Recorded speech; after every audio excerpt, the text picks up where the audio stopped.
There had been nothing for the Tucks to do but go to bed.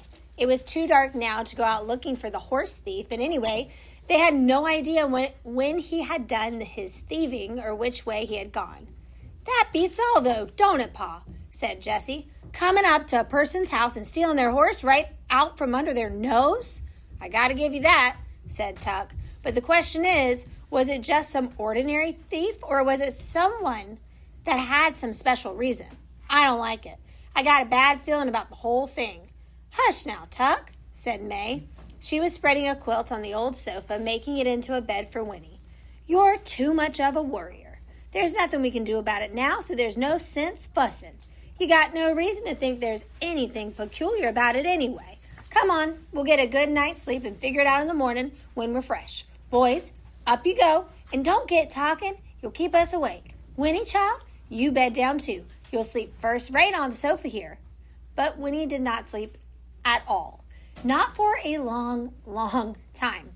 The cushions of the sofa were remarkably lumpy and smelled like old newspapers, and the chair pad May had given her for a pillow was thin and hard and rough under her cheek.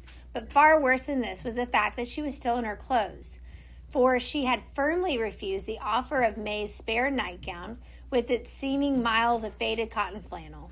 Only her own nightgown would do, and the regular bedtime routine. Without them, she was painfully lonely for home.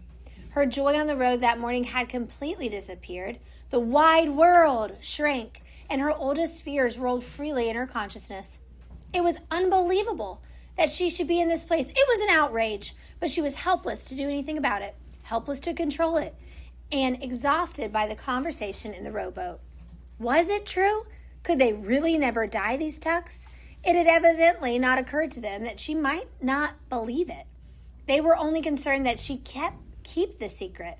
Well, she did not believe it. It was nonsense, wasn't it? Well, wasn't it? Winnie's head whirled. Remembering the man in the yellow suit was the only thing that kept her from weeping. "He's told them by now," she thought, rehearsing it. "They've been looking for me for hours, but they don't know where to look. No. The man saw which way we were headed. Papa will find me. They're out looking for me right now." She went over it again and again, lying wrapped in the quilt, while outside the moon rose, turning the pond to silver. There was a hint of mist, now that the air was cooler, and the frogs talked comfortably. Crickets soon joined in with their shrill, rhythmic song. In the table drawer, the mouse rustled softly, enjoying the supper of flapjack crumbs May had put there for him. And at last these things were clear in Winnie's ears, then the voice of her thoughts. She began to relax, listening to the sound-filled silence. Then, just as she was drifting into sleep, she heard soft footsteps, and May was beside her. "You resting easy, child?" she whispered. "I'm all right, thank you," said Winnie. "I'm sorry about everything," said May. "I just didn't know no other way but to bring you back with us. I know it ain't very happy for you here, but, well, anyway, you have a good talk with Tuck?" "I guess so," said Winnie. "That's good. Well, I'm going back to bed. Get a good night's sleep." "All right," said Winnie. But still May lingered. "We've been alone so long," she said at last. "I guess we don't know how to do with visitors, but still and all, it's a good feeling you being here with us. I wish you was ours." She put out an awkward hand then and touched Winnie's hair. "Well," she said, "good night." "Good night," said Winnie. Tuck came to a little later to peer down at her anxiously. He was wearing a long white nightshirt and his hair was rumpled. "Oh," he said. "You still awake? Everything all right?" "Yes," said Winnie.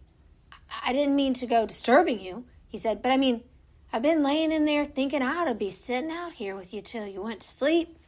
"You don't have to do that," said Winnie, surprised and touched. "I'm all right." He looked uncertain. "Well, but if you want something, will you holler? I'm just in the next room. I'd be out here like a shot."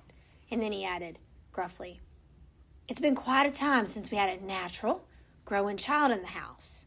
His voice trailed off. "Well, try to get some sleep. That sofa there, I guess it ain't the kind of thing you're used to." "It's fine," said Winnie. "The bed's no better, I'd switch with you," he said. He didn't seem to know how to finish the conversation, but he bent and kissed her quickly on the cheek and was gone. Winnie lay with her eyes wide. She felt cared for and confused, and all at once she wondered what would happen to the Tucks when her father came. What would he do to them? She would never be able to explain how they had been with her, how they had made her feel.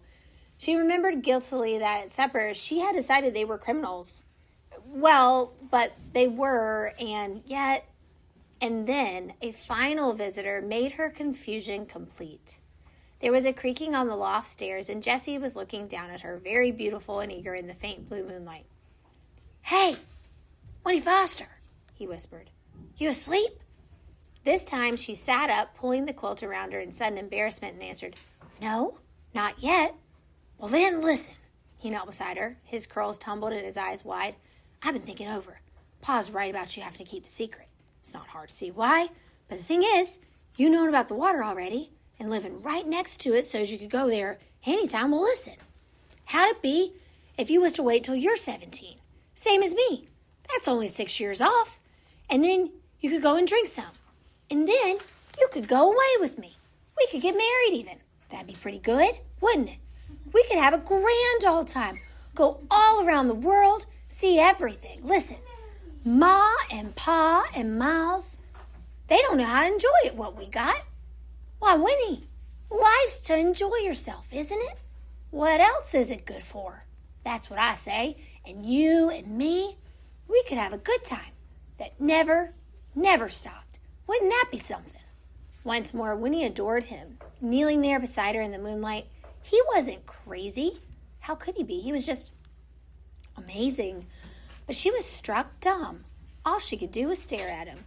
"You think on it, Winnie Foster," Jessie whispered earnestly. "Think on it some and see if it don't sound good. Anyway, I'll see you in the morning, all right?" "All right," she managed to whisper in return. He slipped away then, back up the creaking steps, but when he sat upright, wide awake, her cheeks burning, she could not deal with this remarkable suggestion. She could not think on it, for she didn't know what to believe about anything. She lay down again, finally, and stared into the moonlight for another half an hour before she fell asleep.